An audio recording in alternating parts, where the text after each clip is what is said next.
ಹನುಮಗಿರಿ ಬ್ರಹ್ಮಕಲಶೋತ್ಸವಕ್ಕೆ ಹಲವು ಪುಣ್ಯಕ್ಷೇತ್ರಗಳ ಸ್ವಾಮೀಜಿಗಳು ಆಗಮಿಸಿದ್ದಾರೆ. ಹಾಗೆಯೇ ಮಾಣಿಲ ಶ್ರೀಧಾಮದ ಶ್ರೀ ಶ್ರೀ ಮೋಹನದಾಸ ಪರಮಹಂಸ ಸ್ವಾಮೀಜಿ ಕೂಡ ಆಗಮಿಸಿದ್ದಾರೆ. ಬನ್ನಿ ಮಾತಾಡ್ಸೋಣ.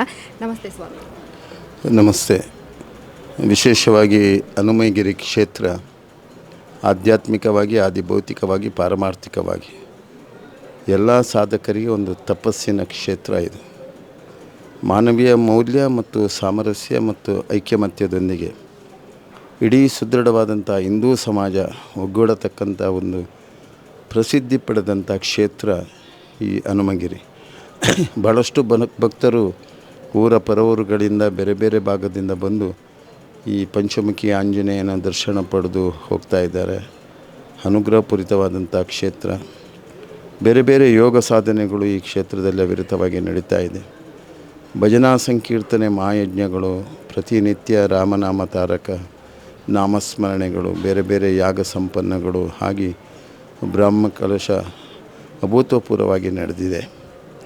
ಜಗತ್ತಿನಲ್ಲಿ ಒಂದು ಕಡೆ ಹಿಂಸಾ ಪ್ರವೃತ್ತಿಯಿಂದ ಸಂಘರ್ಷ ನಡೆದರೆ, ನಮ್ಮ ದಕ್ಷಿಣ ಕನ್ನಡ ಜಿಲ್ಲೆ ಮತ್ತು ಈ ಭಾಗದಲ್ಲಿ ಇವತ್ತು ಭಾಳಷ್ಟು ದೇವಗುಲಗಳ ಬ್ರಹ್ಮಕಲಶೋತ್ಸವ ನಡೀತಾ ಇದೆ.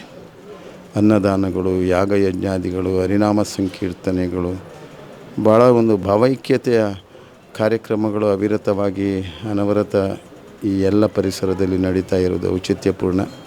ಅದೇ ರೀತಿ ಹನುಮಗಿರಿ ಕ್ಷೇತ್ರದ ಈ ಬ್ರಹ್ಮಕಲಶೋತ್ಸವ ಸಾಮಾಜಿಕ ಬದ್ಧತೆಯೊಂದಿಗೆ ಮಾನವೀಯ ಮೌಲ್ಯವನ್ನು, ಆಂಜನೇಯ ಧೀಶಕ್ತಿಯ ಧೀಮಂತಿಕೆಯನ್ನು ಇಡೀ ಸಮಾಜಕ್ಕೆ ಬುದ್ಧಿಗೆ ಪ್ರಚೋದನೆ ಬುದ್ಧಿಶಕ್ತಿಗೆ ಶಕ್ತಿ ಕೊಡತಕ್ಕಂಥ ಮತ್ತು ರಾಮನಾಮ ತಾರಕದ ಆ ದಾಸಶ್ರೇಷ್ಠನ ಆ ಸೇವಾ ಮನೋಭಾವಕ್ಕೆ ಶಕ್ತಿ ಕೊಡತಕ್ಕಂಥ ಆಂಜನೇಯ ಸ್ವಾಮಿ ನಮ್ಮ ಜೀವನದಲ್ಲಿ ತ್ಯಾಗ, ಸೇವೆ, ಸುದೃಢತೆ, ದೃಢತೆ, ಚಿತ್ತ ಮನೋಭಾವ ಇವೆಲ್ಲವನ್ನು ಬೆಳಗಿಸತಕ್ಕವ ಆಂಜನೇಯ ಅಂತ ಪರಮ ಪಾವನವಾದಂಥ ಹನುಮಗಿರಿಯಲ್ಲಿ ನಡೆತಕ್ಕಂಥ ಬ್ರಹ್ಮಕಲಶೋತ್ಸವ ಒಳ್ಳೆ ರೀತಿಯ ಯಶಸ್ಸನ್ನು ಕಂಡಿದೆ.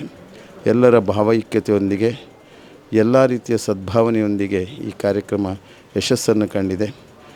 ಜಗತ್ತಿನಲ್ಲಿ ಆಗತಕ್ಕಂಥ ಜಾಗತಿಕ ಯುದ್ಧದ ಪರಿಣಾಮದಿಂದ ಇವತ್ತು ಅಮಾಯಕರ ಬಲಿದಾನ ಆಗುತ್ತಾ ಇದೆ.